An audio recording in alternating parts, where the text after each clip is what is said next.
Hello, dear friends. Good morning, good afternoon, good evening. Happy weekend to you all. This is Victory Channel TV. That your channel. We are back and better.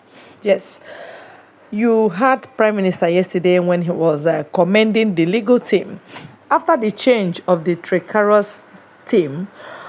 When I say Trecarus team, I'll just say Ejiofor removed and Mike Ozokome, who are trying to decide for Mazi Nnamdi Kanu what he should do. They were trying to accept Nigeria for Mazi Nnamdi Kanu. Mazi Nnamdi Kanu did not send them what they wanted to say. Being a serious guy and somebody that knows what he really wants, he now noticed that, oh, if I don't take time, if I'm not careful enough, these two lawyers will sign for me what I did not ask them to sign for me. So he now recused them, like, go away from the team for now. Now, Aloy Ejimako and the rest of the team remaining, they threatened the other day that if there won't be justice, if they won't be allowed to follow things in a democratic way, that they will back up. They will back out. They will back out. They will not continue. And this created fears and agitation. But here we are, our Prime Minister telling us that, yes, they have tried. They've done what they can do. But the zoo is not a country that you follow legally because there's no justice in Nigeria. So there's another way that Mazi Nnamdi Kanu will be released. We are still waiting for the option to come up. But the legal team has this to say. Thank you. I want the world to know that Nnamdi Kanu is not facing any prosecution. Nnamdi Kanu is facing persecution.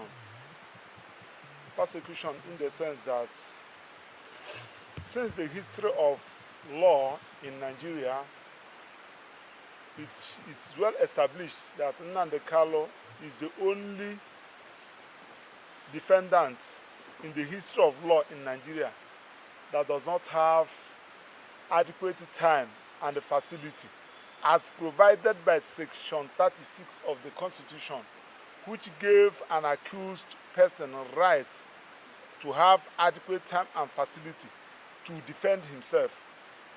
What do I mean? You recall that some time ago, as his lawyer, when I went to have a discussion with him at the DSSS, my right was violated, I was intimidated, I was stripped to half naked there in DSSS. I rushed back to the Federal High Court and laid my complaint through originating processes. And after looking at all that happened, the court said yes, Nnamdi Kanu's rights was violated, granted all my reliefs, and directed the DSSS to apologize to us and stop intimidating us and to pay me 5 million naira. That particular judgment was not appealed against. That particular judgment is still subsisting and valid. Now, we took the same application to the same Federal High Court, stating the reasons why Nnamdi Kanu should be taken away from DSSS. DSSS is a prosecution. You don't need to have a law degree for you to know that you can never be a judge in your own case. The principle of nemo judice casusua. You can never be a judge in your own case. Anytime we went to DSSS to have a discussion with our client Nnamdi Kanu, the DSSS will set up gadgets, send the officials to come and monitor what we are saying. Right from the gate, they will search us. Whatever documents that the confidential documents that I'm going with to discuss with my client, they will collect it, take it to the legal department. The legal department will read it, photocopy it, before they will hand it over to us. Whatever minutes I collected from Nnamdi Kanu, as I'm coming out, they will collect it from me and snap it. So, in other words, there is no defense. And we have pleaded time without number that please, if you don't want to release him on bail, send him to Kuje Correctional Center. These are the people that we are trained on how to keep a suspect that is facing trial, and we call them awaiting trial suspects. If you go there, they apply professionalism. They will give you all the necessary materials, provide a secluded place for you to have a discussion with your client. Even those that have been accused of treasonable felony, those that are accused of terrorism, they never treated them like this. Not to talk about a freedom fighter, somebody that is fighting a just cause. Now we approach the same Federal High Court. The same Federal High Court refused to hear our application. I am talking about Honorable Justice Minta Nyako. Several applications has been made. In fact, one of them, he said that I'm not going to hear what happened in the other court. He said it. Now, on the last adjourned date, we are crying. Look at our predicament. Somebody that is going to face the trial, we are about to commence trial in line with the Supreme Court judgment. Can you direct these people? Can you direct that Nnamdi Kanu should be transferred to Kuje prison? He refused. She refused. She refused only to tell us that there is no security in Kuje prison, quoting the judge. You pressmen were there on that day. Now, you are now telling us that if Nnamdi Kanu is convicted for whatever charge you have, is he going to serve the prison term at DSSS? The answer is no. Now, what it means is that they kept Nnamdi Kanu there so that Nnamdi Kanu will not have a very fortified defense. This thing you must let the world know, because I saw one person, though I don't want to call him a journalist, because I know those who are journalists. He wrote in social media that Nnamdi Kanu don't want to face trial. These are our challenges. That one is on that. Remember that the Supreme Court also said, after admonishing the judge, I don't want to use the word after insulting the judge, I don't want to use it. I prefer to use the word after admonishing the judge, say that the judge ought not have revoked his bail. And in the first instance, in other words, impliedly, Supreme Court has reinstated that bail and asked the court to make the pronouncement. But that is where I have an issue, because you don't destroy our jurisprudence because of Nnamdi Kanu. Without Nnamdi Kanu, there must be Nigeria. With or without Nnamdi Kanu. So you don't, whatever thing that we are stating today is going to be a precedent. Now the question there is that what stops Supreme Court judges from exercising their power under Section 6 that gives them unlimited power to reinstate that bail? They referred us to Federal High Court. Now we went to Federal High Court as a surplusage to apply for the bail. The bail was rejected. Now we have now made fresh application asking the court to comply with the Supreme Court. Remember that time when I addressed you people, I told you that what happened in that court that day is an act of Federal High Court setting aside the judgment of the Supreme Court. You don't do it in our own judicial jurisprudence. Now, we have applied. We brought 2 applications now.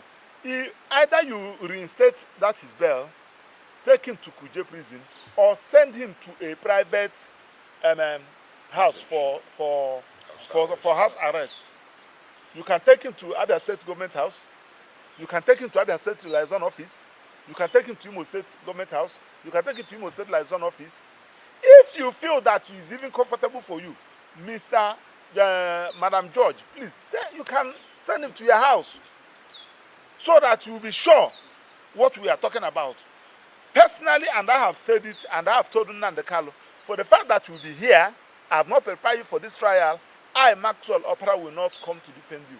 Because I don't defend people because I want to defend people. I defend people so as to get your own side of the story and advise you accordingly, in line with the rules of my profession. I have not heard from Nnamdi Kanu. I have not advised him, and I want him to go and defend the first trial. First trial for what? So you people should. So if the judge failed to reinstate his bail, send him to Kuje Correctional Center, send him to a private house for house arrest, then we are pulling out. You people should have it. We are not going to, so that Not when we pull out on that day, you say that we abandon Nnamdi in court. No. Because the question my colleagues, everybody will ask me, when you are having these challenges, why do you still go ahead? It's just like where you are traveling, and they told you that their armed robbers are on the road, kidnappers are on the road. Instead of you to withdraw and probably suspend that travel, you continued. And when you died, everybody will blame you. That one is on that. Now, on the proscription of IPOB, I want to also use this medium to correct you media people, because we will begin to take legal action against you people when you call IPOB an upload or proscribed IPOB. IPOB's proscription is being challenged, and once it's been challenged, you dare not call IPOB a proscribed organization. I am also using the case of Mazi Nnamdi Kanu and federal government of Nigeria, because when Nnamdi Kanu was ordered for his release, nobody released him. Nobody released him. So federal government held on him until they filed their notice of appeal. So it's been challenged. And I also enjoy you people. We have been able to raise it in black and white for you people so that it will be easy for you. IPOB is an organization registered there in Germany, registered there in almost all the whole countries in Europe, in America, and Asia, with people that are responsible. I'm talking about professors, I'm talking about reverend fathers, reverend pastors, I'm talking about captain of industries that are members. And IPOB has its own aims and objective. It's in black and white. What they are looking for is there. IPOB paid their dues. IPOB, they have their meetings. Anytime they are going to have their meetings in all these countries, they normally apply, and federal government normally provides security for them, and they have their minutes. So that some persons are using the name of IPOB to commit crime, to commit terrorism, does not mean that IPOB is a terrorist organization. What do I mean? I'm a member of Nigerian Bar Association. If I use the name of Nigerian Bar Association to go and commit act of terrorism, that does not make Nigerian Bar Association a terrorist organization. In fact, for your information, if the NBA president, Mekau, who is the NBA president, #1 lawyer in Nigeria, use the name of our organization to go and commit a terrorism organization, that does not make NBA a terrorist organization. What makes you a terrorist organization is their aims and objective. That you refuse to register IPOB in Nigeria because of their personal animosity is not a grant for you to look at an association that is registered in a country that is more responsible than this country, and you call it a terrorist organization. So you people have to be very careful, because those of them in diaspora that are members of IPOB, they may take you on that. Finally, when Outlaw, the immediate past president, came into power to destroy this country, of course everybody knew that Buhari never come to rule the country. He came to fight. And when Jonathan discovered that he came to fight, he left power for him, and he misused that power. He never obeyed court orders. And we now take it from him that because of his mentality, because of his military background, now that we have a Democrat, I'm talking about President Bola Ahmed Tinubu, who is a Democrat. I worked with him as a student during Nadeko, when my uncle, Professor Edward Oproji, was there. And we worked together. So we felt that as a Democrat he's supposed to reveal all the atrocities that is being committed by President Muhammad Buhari.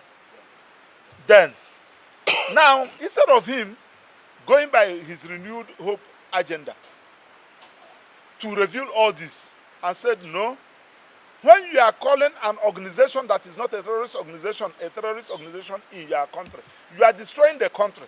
And that was one of the worst acts and decisions taken by Buhari and the Attorney General of the Federation, Malami. The worst SAN I have ever seen in the whole world. Now, that you don't declare somebody, an organization in your own country, a terrorist organization, You are now impliedly telling people that you are a terrorist country, and the people should not come to invest. Nobody would like to come and invest in a terrorist country. If they ask you to go and invest in Afghanistan, or you will not go, and they are simply because they want to clamp down IPOB. And the procedure for declaring an organization, terrorist organization, are being provided.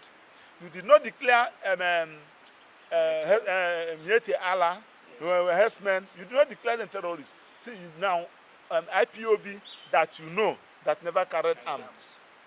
IPOB that know that they are following everything procedurally. You now declared. So it is not late. People have been asking, what is the president doing? Mr. President, of course, I never believed in your administration based on your antecedent in Lagos as a governor. That's why I work against you. I voted against you. If opportunity for that it is surface, I will still work against you. But now, you still have an opportunity to amend your ways. Look at all those decisions President Buhari took in respect of this Nnamdi Kalu's matter and the IPOB matter. Look at a way you can apply political solution. Of course, if all those things that gave rise to this particular agitation is being addressed, I don't think that there will be need for agitation. But as you have been going about lopsided appointments, taking decisions as if you are God, it will not solve that particular issue. You arrested Nnamdi Kanu, and somebody is somewhere also agitating. I'm talking about Simon Ekpa. You have now declared him wanted. Have you arrested him? What did the Finnish government told you when you asked them to repatriate him? So these are the issues you need to cool down and seek advice. The people that meant well for you. Not all those people that are moving around you, trying to pick one or two things. It will help you. Now, having said that, we are calling you, gentlemen of the press, and ask the federal government to comply with the order, and we're also calling the judge. Many people have said it that your conduct in the court that day shows that the judgment, the ruling you gave that day is not from you. I'm talking about that half-page ruling. You gave that and dismissed all the whole applications. You should also reconsider the judiciary first. You consider rule of law first, and for us to go forge ahead. Telling Mr. President, you have seen how somebody that was arrested, I'm talking about Wadume, was arrested and he was released. We are talking about to name them, Kabiru Soko, name a lot of them that were released, not to talk about somebody that is fighting for the right of his people, simply because you feel that he's an Igbo and you think that you can intimidate him. No, nobody intimidates anybody, because after 8 years, after 4 years or 8 years, as the case may be, you will leave, another person will come. So try and do something so that you write your name in the Guinness Book of Record. Thank you, gentlemen. Part of the story is that at the next adjourned date on 17th April, the cat cannot come before the horse. The horse must come before the cat. And what is the horse? Fair hearing. And the cat is the accelerated hearing. It cannot have any criminal trial without fair hearing. That is the point we are trying to make. And this message is being sent loud and clear to the Federal Republic of Nigeria and to the Nigerian judiciary.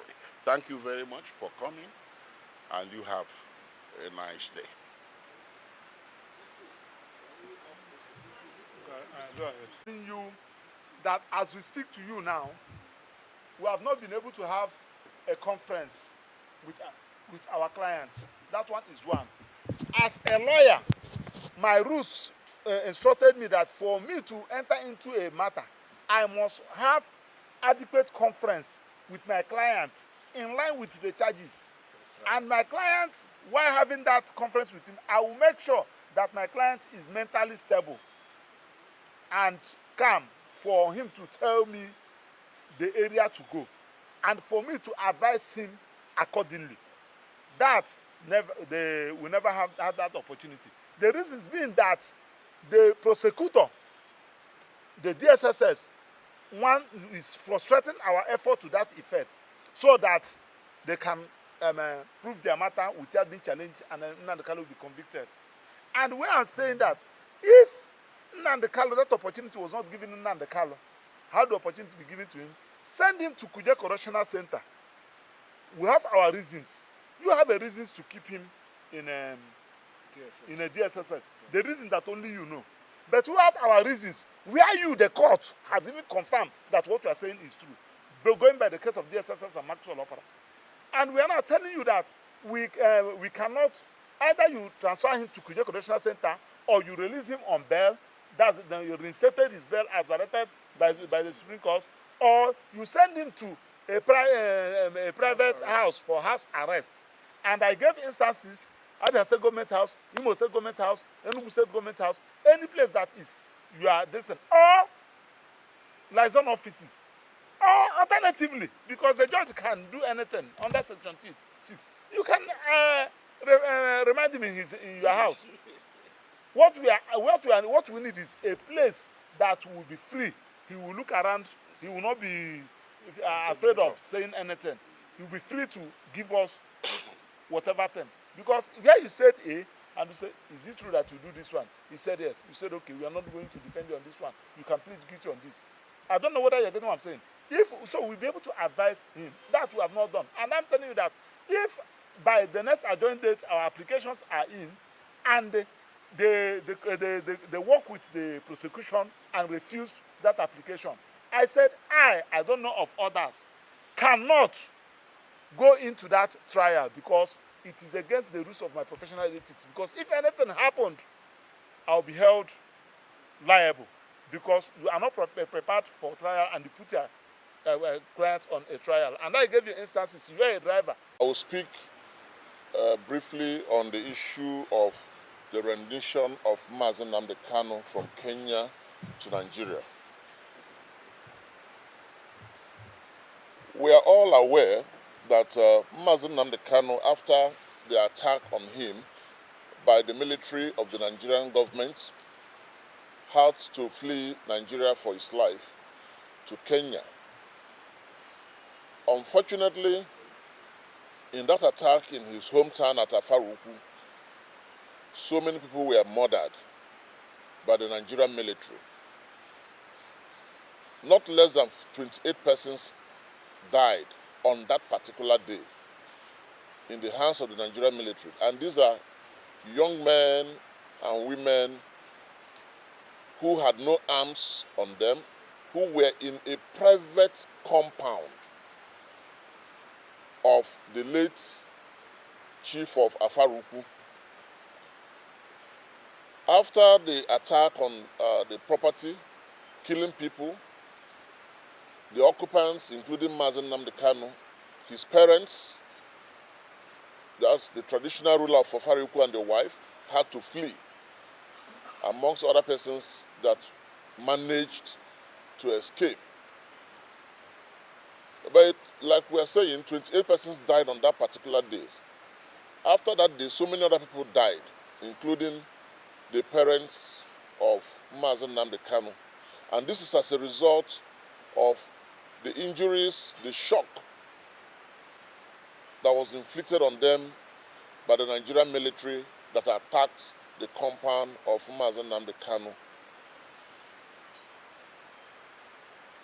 And the Supreme Court in its judgment of 15 December 2023 has confirmed this position, that Nnamdi Kanu's escape was not an escape from justice, but rather was a natural action taken by a human being who is aware that his life is imminently in danger. He had to run away to save his life so as to be able to stand his trial in our courts. Nnamdi Kanu was eventually kidnapped from Kenya and brought back to Nigeria against every known law, both locally and internationally. They also showed very grave disrespect to the Kenyan authority and to the nation of Kenya. Unfortunately, the Kenyan government appeared to be docile about the breach of their territorial integrity by the security agencies of the Federal Republic of Nigeria, who came into their country and kidnapped Mazen Kanu.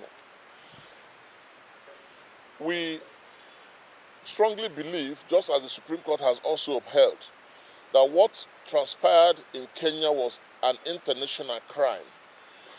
It is not just a civil matter, it is a criminal matter committed by the Federal Republic of Nigeria using its agents and agencies.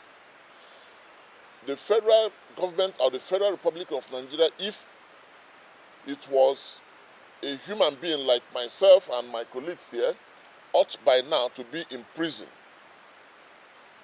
Nigeria as a country, if Nigeria was a human being, ought by now to be detained in a very, very strong maximum security prison for committing the crime of kidnap. They are nothing less than Shekarau of the infamous Boko Haram. They are nothing less than the bandits that everybody is crying of today. The crime of kidnap is a heinous crime, it's a terrible crime, it's an uncivilized crime that ought not to be found within the shores of this country. But unfortunately, the federal government of Nigeria has participated in this crime of kidnap. Of course, we all know that the federal government of Nigeria attempted this kind of crime with Umoridiko. It failed, and they got punished for it. The perpetrators were sent to prison in England. Nigeria as a nation was also penalized by the Commonwealth, suspended from every Commonwealth activity. This is what we expect should happen to the Federal Republic of Nigeria today. It is our strong belief that those agents who were sent to carry out this infamous and inglorious mission ought by now to have been brought in, interrogated, and sent to the Ministry of Justice for prosecution. But unfortunately, we are asking the federal government that perpetrated it, that engineered it, to prosecute its own agents that it sent on this mission. Federal government of Nigeria sent people to Kenya to commit a crime of kidnap. They carried it out. Those individuals who committed this crime by now should be arrested and brought to book. Nigeria, like I said before, as far as we are concerned, until they purge themselves of this crime, remains a criminal country. It is unfortunate, it is our country, but that is the position. Until Nigeria purges itself of this crime of kidnap that it has committed against Mazen Kanu, remains a criminal country and ought to be dealt with in that fashion. Mazen Kanu committed no crime known to any law. Just because he's asking for self-determination for his people, which is supported by the African Charter, is supported by the United Nations Charter also on Human and People's Rights. It is supported by our Constitution. For this reason, he is being persecuted, not prosecuted. For the federal government of Nigeria to have kept him in detention in a solitary confinement for 3 years is persecution. There is no law supporting this impunity. There is no law supporting this illegality. There is no law supporting this breach of our Constitution. If somebody has committed a crime, according to our Administration of Criminal Justice Act, Section 169, such a person should be detained in a prison if you must detain the person. But in this case, no crime has been committed, no antagonistic move has been made against the Constitution. Every action taken by Mazen and Kanu has the benefit of constitutional protection. Self-determination, calling for self-determination is not a crime. Asking for a referendum to determine whether this nation called Nigeria or this political arrangement called Nigeria should stand or not is a matter of his belief, something that ought to be discussed and agreed upon. Nigeria was amalgamated in 1914 under Lord Lugard, and under the influence of romantic relationship, the name Nigeria was ascribed to this part of the country or this part of the world. Our fathers, our ancestors did not agree to an amalgamation in the first place. Our ancestors did not agree to being named Nigeria. Our ancestors did not agree to surrendering their individual and community sovereignty, but this was obtained under the barrels of the machine gun and possibly under the influence of alcohol by Lord Lugard and his girlfriend. And today we are all suffering that consequence. We are all suffering that false unity. We are all suffering these political arrangements. We also all know and we also all agree that in Nigeria, this country today does not have a valid constitution that you can rely or call a constitution. The people of the Federal Republic of Nigeria, as we are called, or as we are being forced to bear, had never met one day to agree to have a constitution. So the preamble of the 1999 Constitution is based on falsity, based on lies, that we, the people of the Federal Republic of Nigeria, has given unto ourselves a constitution. We did not give to ourselves any constitution. The constitution is an extension of a decree of the military juntas that was in power at the time in question. It is not the intention of the people of the Federal Republic of Nigeria, as we are being forced to bear, to have that document as our constitution. But because we cannot continue to operate in a vacuum, we are managing it. And even in managing it, the federal government today has consistently refused to respect and obey its constitution, or I would say its so-called constitution. The Federal Republic of Nigeria, as far as we understand it and as far as we are concerned, does not have a binding law that holds us together. The arrangement is a military arrangement in all ramifications. Lord Lugard came with his machine guns to hold us together. The military came with their machine guns and bombs to force us to swallow a constitution, a document called constitution. So until the people of Nigeria come together to decide whether they want to remain a nation, we cannot say that we have a nation. Now, some will say it is the National Assembly that has the powers to determine such. We beg to disagree on this. The National Assembly does not have the power because in the first place, the Constitution of the National Assembly is made from the false document called the 1999 Constitution.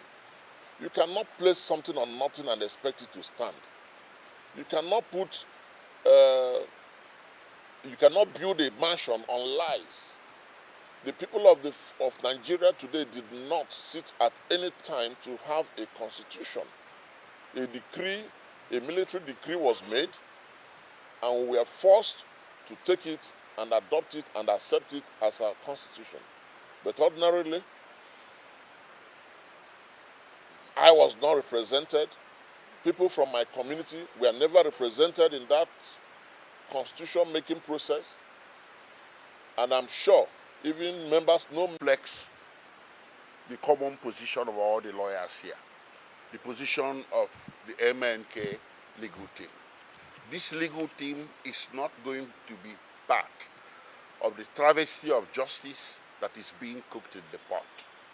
If Mazi Nnamdi Kanu is not going to get a fair trial, this legal team is not going to be part of murdering justice in a Nigerian court over the head of Mazi Nnamdi Kanu. It does not mean we are going to abandon Mazi Nnamdi Kanu, but we will, as a group, as a team, abandon a process. We will refuse to be participants in a process that is geared to pre-program the injustice on the head of Mazi Nnamdi Kanu. Let that be clear. So it does not sound like we are going to boycott Mazi Nnamdi Kanu. No. If you want to say we shall boycott the judiciary, you can use that. But what we are boycotting will be manifest injustice So and lack of fair They trial. can go ahead and convict him without him being defended. If you have one more question, All right, you heard them very clearly, but it's unfortunate that they are frustrating the set of lawyers. It's not as if they are not competent. They are competent. It is rather Nigerian, but the prosecuting lawyers that are not competent. All right. So, but because they are not following legal process, they are always illegal in everything they are doing. Nigeria is not a country. So there's no need of buying time. They are just buying time to check if Mazi Nnamdi Kanu will die or the poisons they have given him so far so good will react. That's what they are doing. For telling you that there is trial, there's nothing like that. Nothing like that because Mazi Nnamdi Kanu has no case to answer in Nigeria. So these people have threatened to back out and you won't blame them. And of course, our Prime Minister have already commended them that they have tried. They have done their best. They've reached their limit and their limit or their best is not enough yet because Mazi Nnamdi Kanu is still in DSS custody and need to be released at all costs. Thank you.